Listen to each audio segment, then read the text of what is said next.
It's gonna be a Hell in a Cell, Brock versus Oba at SummerSlam. JRW live. Hit the aisle, stack the card, chase that rare one, play it smart. Bobby Joe right by his side. JRW live ride. JRW live, let's go. Toy hunting shows on the road. Figure reviews, bold predictions too. WW week breaking it through.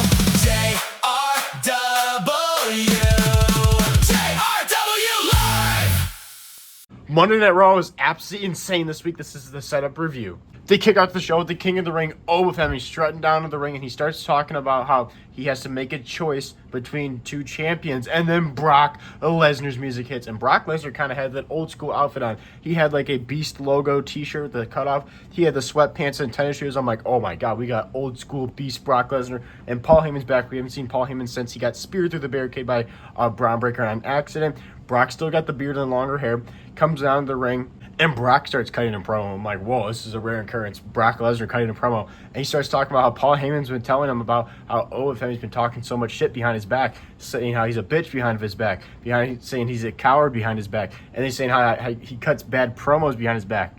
Actually, I take that back. He said how Oba Femi's been cutting good promos, but he's like, oh, I never was good at cutting promos. That's why I had Mr. Heyman with me. But he goes, today I'm be cutting a promo. And he tells Oba Femi, when you talk shit, you get hit. And then he kicks Oba Femi right in the dick. And then he grabs him, hits him with an F5, and he gets the hell out of there with Mr. Heyman, Paul Heyman. They start walking towards the stage when Oba Femi grabs the mic and he says, Brock, SummerSlam, you and me, one-on-one. So it's like, whoa, I thought Oba Femi was supposed to pick a champion for a match at SummerSlam. And then Brock Lesnar has a mic and he goes, I can do you one better. I'm going to up the scales even more. You and me, SummerSlam, Hell in a Cell. And I'm instantly like, oh my God, this is cooking. This is literally the best storyline going into SummerSlam by a mile. This is insane. Backstage, Oba Femi's getting confronted by Adam Pearce. He's like, you seriously want to make this choice? You don't want to go after a title? And Oba Femi says, he goes, the titles will always be there. This opportunity with Brock Lesnar won't. So at SummerSlam, it's going to be a Hell in a Cell match with Brock Lesnar and Oba Femi.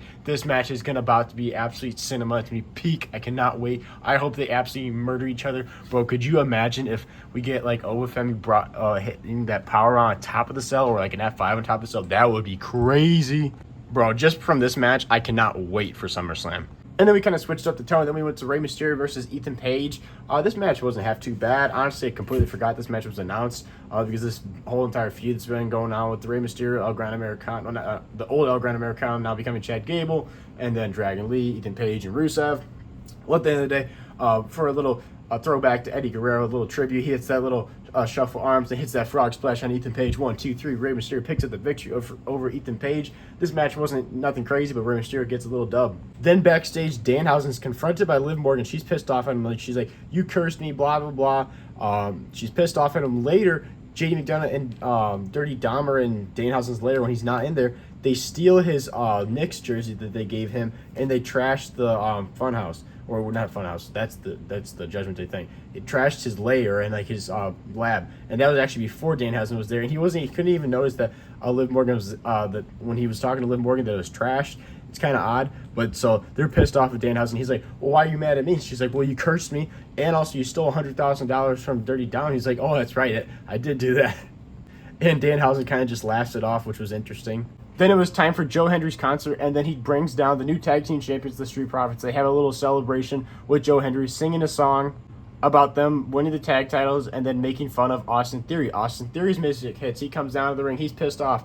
They were making fun of how John Cena destroyed him on the mic, and then he's like, well, that same John Cena that I beat at WrestleMania. He goes, now I'm going to beat your ass, Joe Hendry. So they have a match. Joe Hendry and Austin Theory go one-on-one, and Joe Hendry picks up the victory with his crazy like rock bottom, like I don't even know, like cutter thing. It's so weird. Like he throws you up like a rock bottom and then spins them.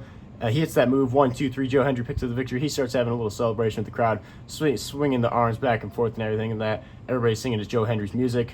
But during that concert, the Street Profits did thank Joe Hendry, Seth Rollins, and everybody for taking down the Vision. Now they're the tag team champions. Then we had the one and only Jey Uso Yeet on commentary, which I'm usually a Jey Uso hater because I just don't think he's a great singles wrestler. Love him as a tag team wrestler. This man on commentary, oh my God, absolutely golden. he was just saying the most random shit. Like, sometimes it was just like, what are we talking about? It was so funny, though. He was cracking me up because it was Jimmy Uso versus LA Knight in a rematch, because last week LA Knight did not win. He didn't like how he won because of Solo Sikoa's help, so LA Knight wanted a rematch. And the best part of this whole match was Jey Uso on commentary. This man's talking about how LA Knight's not invited to the cookout. He's talking about how Michael Cole is, though. And then Michael Cole and Corey Graves asked Jey Uso, he goes, have you talked to Roman Reigns about your match tonight at Champions? He's like, actually, no, man. I was in catering. I was avoiding him. I'm like, bro, what is he talking about? I was dying laughing to Jey Uso. Jey Uso on commentary, bro, give it to me every week. This man doesn't even need to wrestle anymore. Just put him on commentary. He just was yapping. It was funny as hell. But the actual match-wise, LA Knight and Jimmy Uso looked like LA Knight was going to pick up this victory, but then Jey Uso, after he got punched in the face by LA Knight, for no reason really, he gets up on the barricade, distracts LA Knight, and Jimmy Uso rolls him up 1, 2, 3. LA Knight loses because of the distraction at Jey Uso. LA Knight's pissed off, then he attacks Jimmy Uso, and then Jey Uso gets in there defending his brother, and they beat up LA Knight.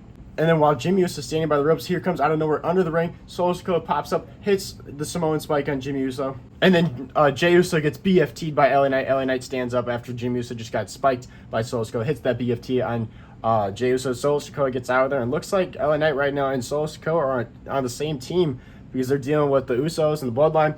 Then backstage, Jacob Fatu's pissed off. He's like, I'm going to handle this. I'm going to SmackDown, and I'm going to handle Solo Sikoa. And Jey Uso's like, man, he was tagging me along because I'm coming around for the ride.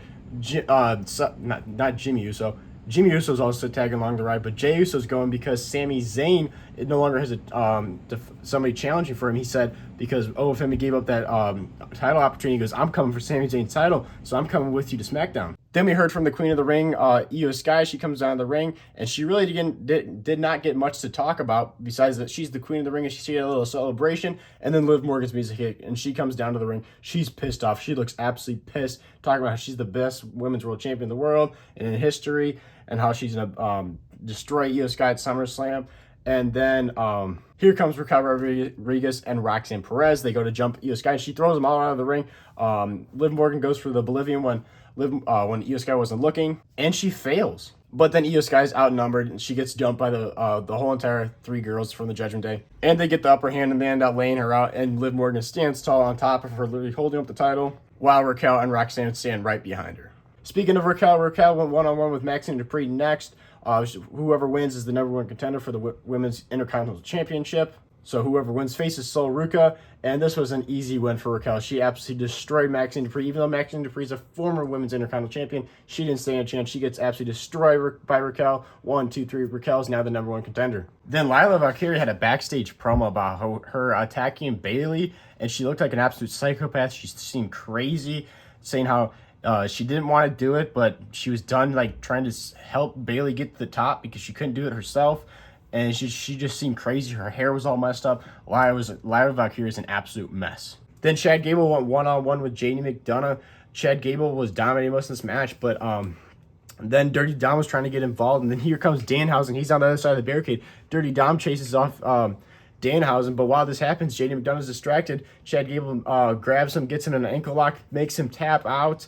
Chad Gable picks up the victory, and JD McDonough and Dirty Dom realize that Danhausen left a briefcase, and they open it up, and it's full of the human monies that he stole. They open it up, and they get like smoke bombed. They're all messed up. Here comes Danhausen. Danhausen's back. He jumps the barricade. He grabs the jersey off Dirty Dom because he was wearing that Knicks jersey. He gets the hell out of there. He's running towards the stage. One big mommy cool. Raquel Rodriguez beats the holy hell out of Danhausen, and she steals the jersey back, but Danhausen disappears by the time she could do any more damage to him, but she gets the jersey back, and they have the human money. So it looks like the Judgment Day are winning at the end of the day. And Danhausen's just struggling. So I guess we're going to continue to see the story with Danhausen and the Judgment Day. And I got to say, I still don't like Chad Gable's new music. Then the OTC Roman Reigns, the World Heavyweight Champion, comes down to the ring with Jacob Fatu. He asks the crowd to acknowledge him. And then Seth freaking Rollins music hit. And I literally shot out of my chair. If you guys have been watching the weekly setup reviews and my prediction video for Night of Champions, you know I was saying how Seth Rollins should have won the King of the Ring and he would face Roman Reigns for the world title. Well, guess what? We're getting it anyways. Seth Rollins versus Roman Reigns for the World Heavyweight Championship. Seth Rollins comes down to the ring and talks about how these great things, he pretty much gives Roman his flowers, saying how he's done all these amazing things, calls him his brother, the Shield, all these, after 14 years, Roman's has the most main events for WrestleMania history. done all these world title championship ones and everything he's done. And then he's like, the one thing you haven't done is beat me. And he says how they took over, and when they took over as the Shield, they kicked out all the old people. And he says, there's a new generation now, and they're going to kick us out. He goes, we're getting real close to the end of our run.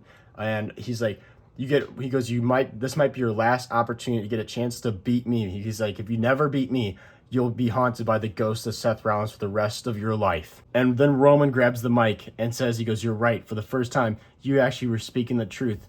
He says, I don't want to beat you. I need to beat you. So he says, I accept at SummerSlam, it's going to be Seth freaking Rollins versus Roman Reigns for the World Heavyweight Championship. Sign me up. I cannot wait. And honestly, in my opinion, I think it's too obvious Roman wins. Like, obviously, like, he's never beaten him, so like everybody's going to think Roman's going to win. I got this feeling Seth's going to win, and Roman's going to go his whole career, and he's never going to beat Seth. I don't know why. I think that's just kind of a cool thing because they have that history of the Shield and everything, and they've been fighting for 14 years.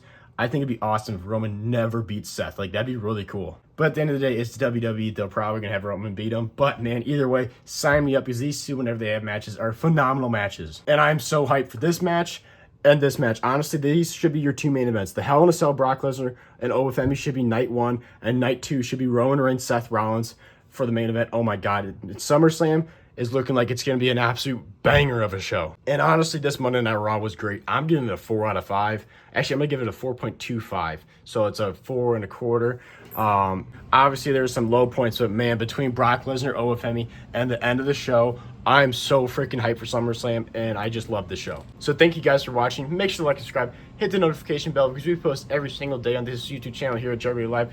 And also, you want to subscribe and hit the notification bell because dropping this week, not sure what day yet, there's going to be a new room tour because this video is being filmed in the new JRB Live studio, and it's absolutely insane. So stay tuned. This is JRB Live, and I'll see you guys in the next one.